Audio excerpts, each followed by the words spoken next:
Welcome to Stampscaping 101.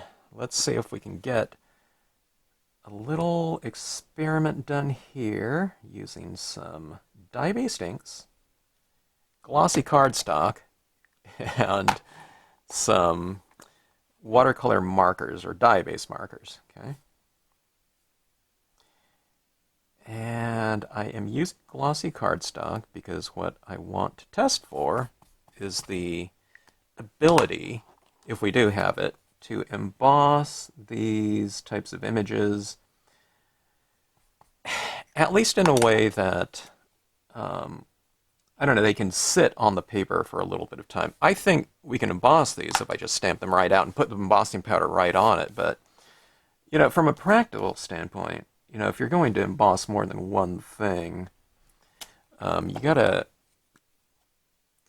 be able to have it, able to sit at least a little bit of time, before you hit it. So I'll try to work really fast here, though. Okay. All right, so I'm adding a lot of different colors here into my impression to get that watercolory type of look. And these pens are pretty juicy.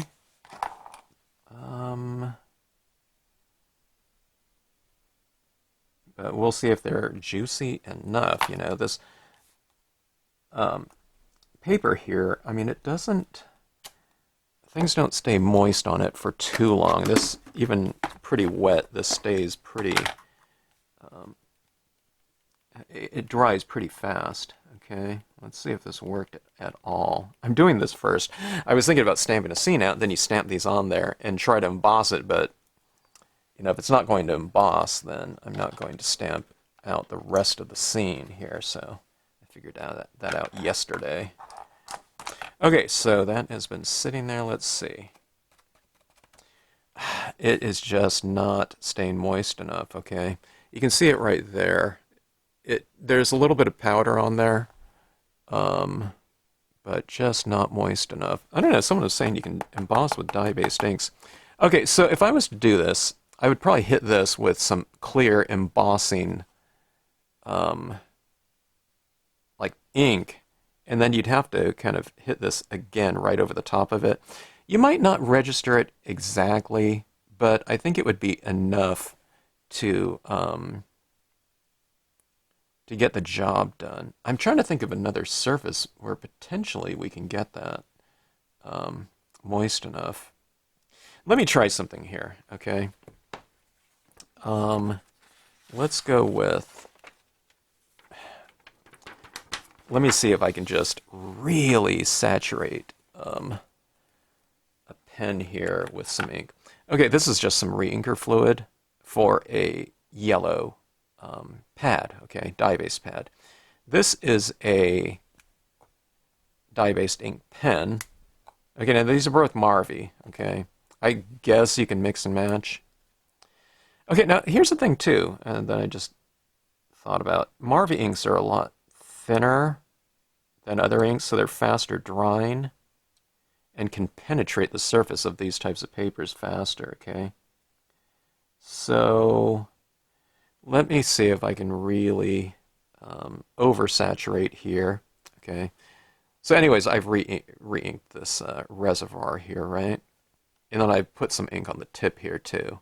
Okay, so be sure and put the reservoir back in the direction in which you re-inked, okay? Like that. And that's almost too saturated right here. Let me store that up right here for a bit. But let's see if we can get like super juicy impression, okay?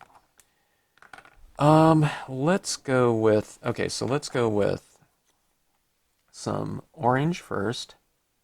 Don't be too shocked about this, about laying down colors like that and then going into it. See, I just roll my pen like that to get that other color, or the other colors, off of that pen that I'm working in. Okay, so this is a super juicy yellow here, okay?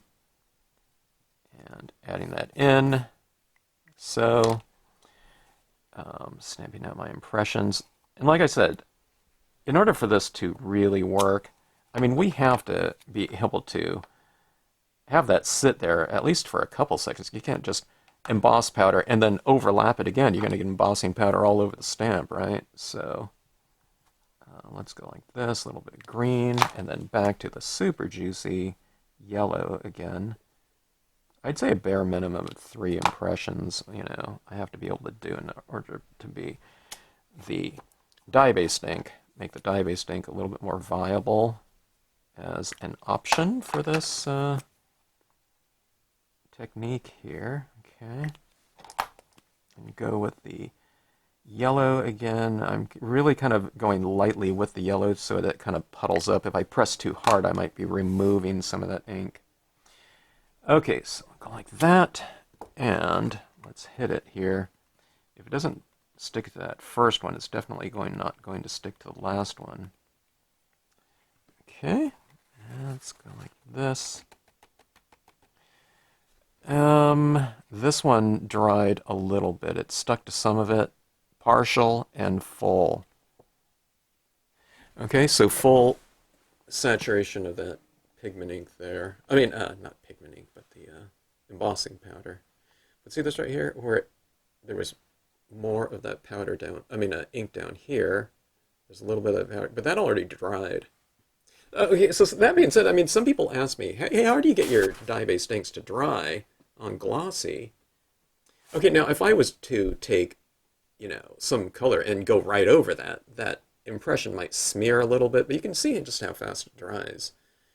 It does, or at least the Marvy inks, and that was a slathering of ink that I put on that stamp too, but still, only coverage with that. But that would look really fantastic with though embossed, wouldn't it? Let's give that a try here.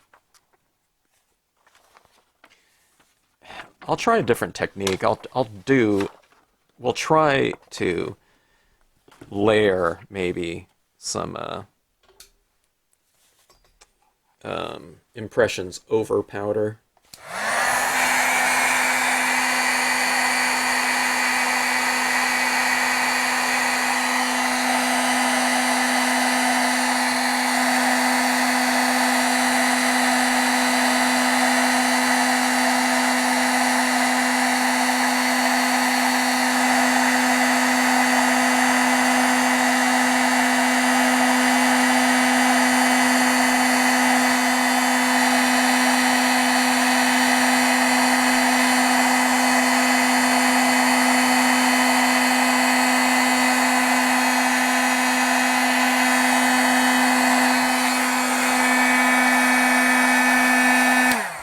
Alright, we got to get this to work, because look at this.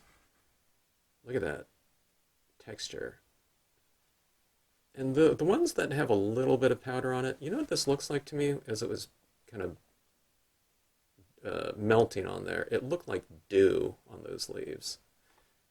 That will be a really fantastic texture to do. D-O, not D-E-W.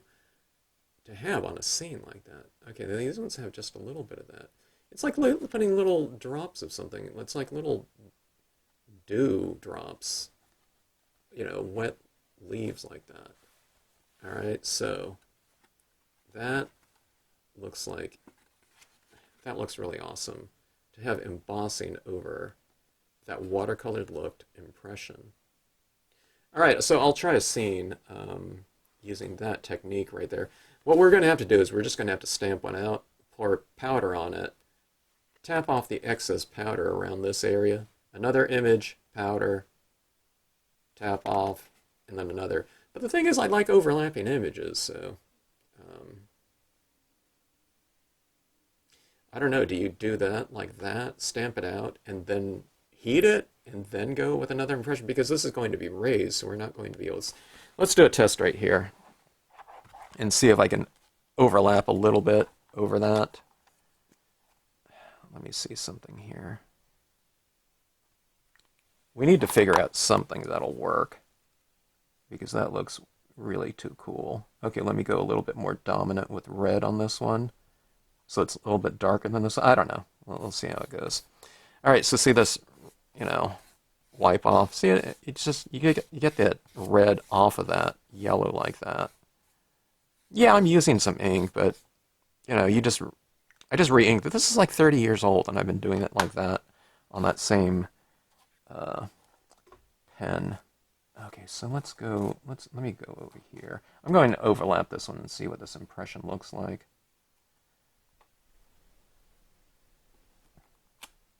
That's not too bad, actually. Okay, so you go like that.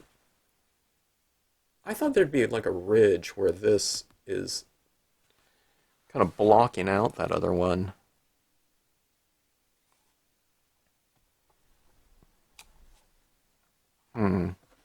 Okay, so let's go like this.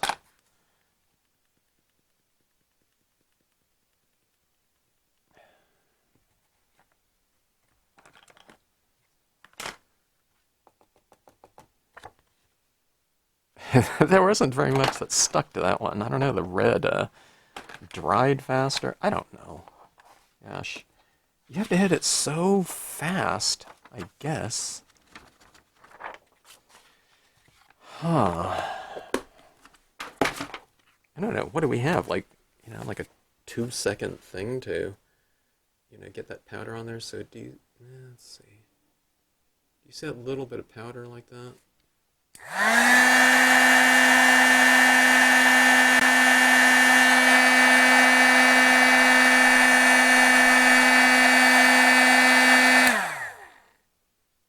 I guess I need to re-ink that red, or any pen that you're going, maybe just has to be super juicy. Okay, but see that right there? I mean, there you can create contrast where everything doesn't have to be coated, but ideally I'd like to have that controlled and be able to apply that same amount of powder, like out there as right here. So I guess, like, I don't know, 4 seconds makes a difference. I mean, obviously. All right, well, so we'll figure it out here.